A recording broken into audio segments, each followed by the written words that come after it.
Je pense que tu l'as remarqué, mais actuellement, en France et même dans le monde entier, le climat géopolitique, il est catastrophique. Et avec ces changements, il y a beaucoup de modèles économiques qui reviennent sur le devant de la scène comme étant la solution à tous les problèmes. Mais le problème, et ce que je vais t'expliquer dans cette vidéo, c'est que le communisme, c'est vraiment le pire modèle économique possible. Et du coup, pour pas répéter les erreurs du passé, je vais t'expliquer comment est né le communisme, qu'est-ce qui s'est passé et pourquoi est-ce qu'il s'est effondré.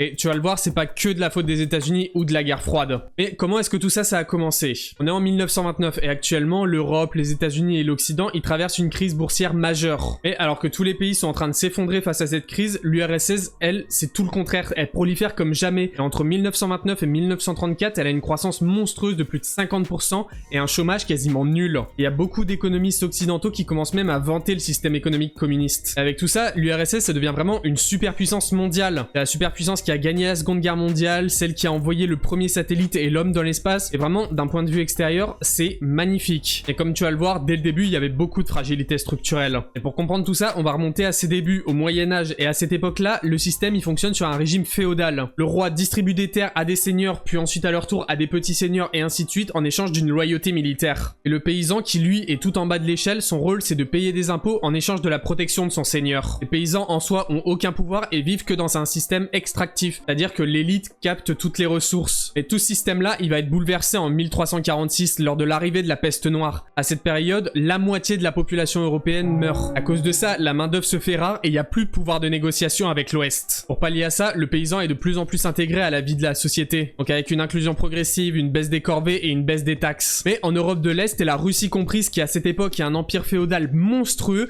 c'est la réaction totalement inverse avec un renforcement extrême du féodalisme. Mais ce renforcement du féodalisme, il va causer une stagnation de la société. Qui, jusqu'au 19e siècle, avec que très peu d'industrie et une seule grosse voie de chemin de fer à travers tout le pays. Puis arrive la révolution russe en 1917 en réponse à la pauvreté, aux défaites militaires et aux erreurs du tsar. C'est alors qu'il y a une petite minorité dirigée par Lénine qui va prendre le pouvoir du pays. Cette minorité, elle sera appelée les bolcheviks. Et leur objectif, c'est de créer une société sans classe basée sur la théorie de Karl Marx. On n'est pas sur une révolution populaire, mais plutôt sur une idéologie imposée par une élite. Et comme on est encore en plein milieu de la Première Guerre mondiale, la Russie va mettre en place un communisme de guerre. C'est-à-dire une nationalisation intégrale de l'industrie, une réquisition des récoltes et une économie totalement dirigée par l'État. Le résultat, il se fait pas attendre et on se retrouve directement devant un désastre économique et une inefficacité brutale. Puis en 1924, à la mort de Lénine, Staline prend le pouvoir et c'est là que la merde commence. Il lance en 1928 le premier plan quinquennal. Le plan quinquennal, c'est une planification intégrale de toute l'économie par l'État. Donc chaque prix, production, salaire, tout est décidé par l'État. L'objectif officiel, c'est de rattraper le retard de centaines d'années sur l'Occident en seulement 10 ans. Et déjà là, ça pue la merde. La priorité, elle est donnée à l'industrie lourde, donc acier, charbon, armement. Les autres biens comme la consommation, la santé et l'agriculture, ça, c'est laissé au second plan. Et pour financer cette industrialisation, Staline lance une collectivisation forcée des terres agricoles.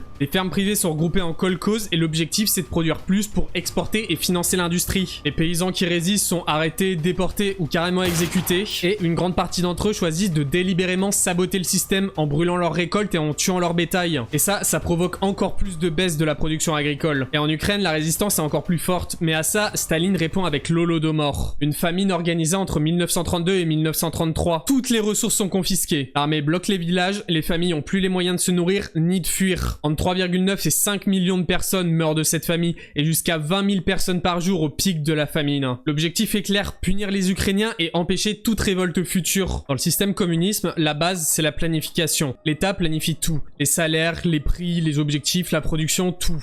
Dans une économie de marché saine, un employé peut chercher un nouvel emploi, créer sa propre entreprise ou améliorer sa productivité pour obtenir une récompense. Mais rien de tout ça existe en URSS. Et donc, il n'y a aucun mécanisme pour inciter à s'améliorer ou à faire mieux. Et les usines sont évaluées sur des indicateurs complètement ridicules. Par exemple, si une usine de clous doit produire un certain quota en poids, elle va juste se contenter de créer des clous énormes mais inutilisables pour matcher le quota. Et à l'inverse, si elle est évaluée à la quantité de clous, elle va en créer des minuscules, toujours aussi inutilisables, mais les quotas seront atteints. Le but, c'est uniquement de matcher les quotas et pas de répondre à un besoin réel. Et le pire, c'est que si une usine décide de dépasser le quota qui lui a imposé, l'année prochaine, les quotas augmenteront parce qu'elle a prouvé qu'elle était capable de le faire. Du coup, les responsables des usines brident volontairement la production de clous. De clous ou de n'importe quoi, t'as compris. Et le but de cette économie, c'est juste de faire semblant d'être productif plutôt que de l'être vraiment. Comme beaucoup des employés des entreprises d'aujourd'hui, honnêtement. Et officiellement, on dit que le chômage est à 0.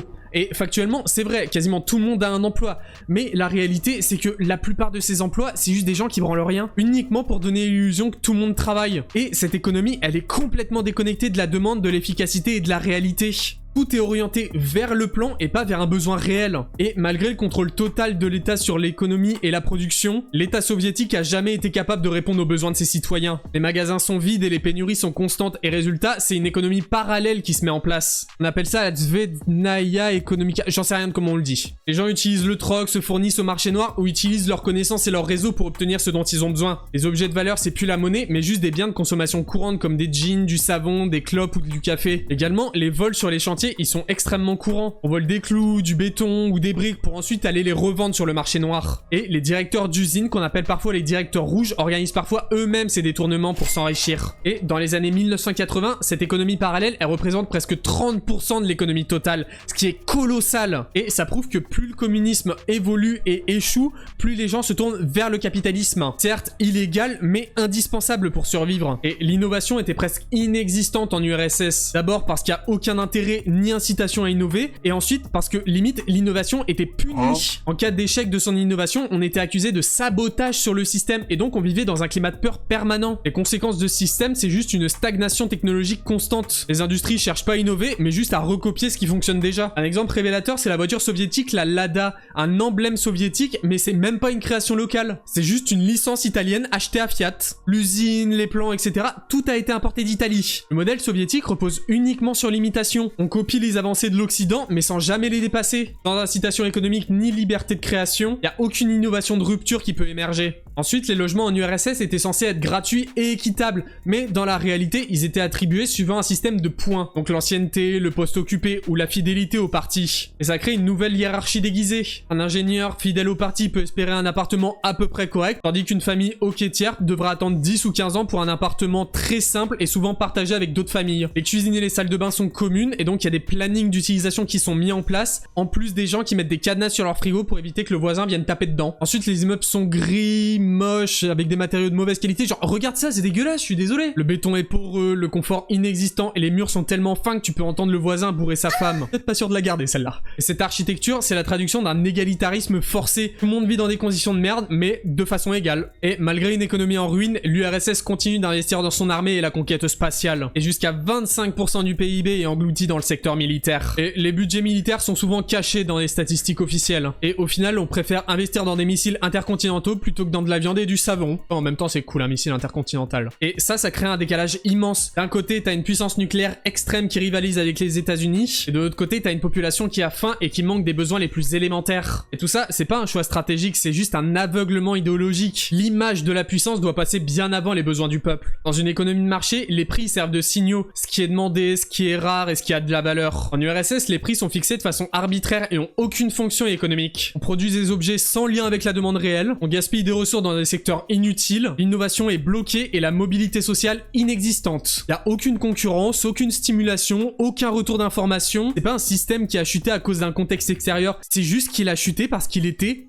pas possible. Son fonctionnement même était pas possible. Il était construit contre les règles élémentaires de l'économie. C'est à cause de ça que l'URSS s'est effondré. Pas à cause du contexte économique de la guerre froide, mais à cause de son propre système économique et de son fonctionnement intrinsèque. L'économie planifiée était incapable d'innover, de répondre à la demande ou de produire efficacement. C'est les structures rigides, le contrôle absolu, l'absence de simulation et l'état bureaucratique qui ont mené à sa perte. C'était pas un accident. C'est les conséquences directes d'un principe économique erroné, appliqué de manière autoritaire et sans remise en question. Et ça, je tiens à te le rappeler, beaucoup de partis politiques actuellement essayent de te le vendre. Ils te vendent un système qui s'est effondré, qui n'a jamais prouvé qu'il était efficace et qui conduit tous les pays qui l'ont testé à la ruine. Alors pose-toi les bonnes questions, est-ce que c'est vraiment ce que tu veux pour ton pays?